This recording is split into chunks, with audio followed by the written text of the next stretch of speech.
जो लोग ज्यादा सोचते हैं उन्हें एक कहानी सुनाता हूँ। ये कहानी पूरा सुन लिए तो चिंता करना छोड़ दोगे तो सुनो।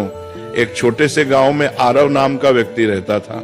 आरव बहुत मेहनती था, लेकिन उसकी एक आदत उसकी शांति छीन चुकी थी, बेहद चिंता करना। सुबह उठते ही वो सोचता, कल क्या होगा, पैसा रहेगा या नहीं, लोग क्या कहेंगे, परिवार सुरक्षित रहेगा या नहीं।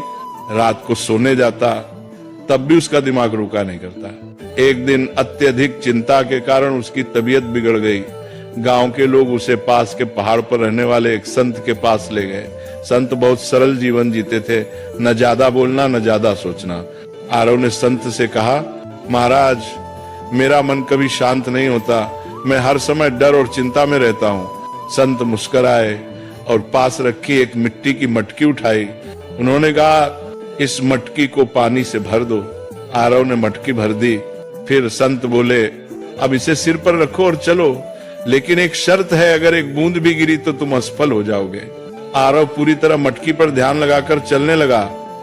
रास्ते में लोग उससे बातें करते रहे, आवाजें आती रहीं, लेकिन आरव ने कुछ नहीं सुना। वह सिर्फ मटकी पर ध्यान देता रहा।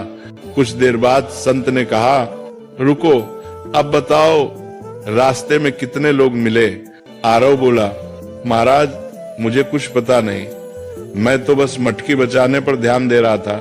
संत ने शांत स्वर में कहा, यही संत होने की शुरुआत है। जब ध्यान जरूरी चीज पर होता है तो बेकार की आवाजें अपने आप चुप हो जाती हैं। तुम्हारी चिंता इसलिए है क्योंकि तुम उन चीजों पर ध्यान दे रहे हो जो अभी हुई ही नहीं। फिर संत ने आगे कहा, जो तुम्हारे हाथ में है कर्म, उसे ईमानदारी से करो। जो तुम्हारे हाथ में नहीं, भविष्य से भगवान पर छोड़ दो। यही संत का मन है। उस दिन आरव समझ गया, संत होना जंगल में जाना नहीं है, संत होना मन की अनावश्यक चिंताओं को छोड़ देना है। धीरे धीरे आरव ने चिंता कम की, वर्तमान में जीना सीखा, और वही व्यक्ति जो कभी बेचैन रहता था अब दूसरों को शांति की सीख देने लगा।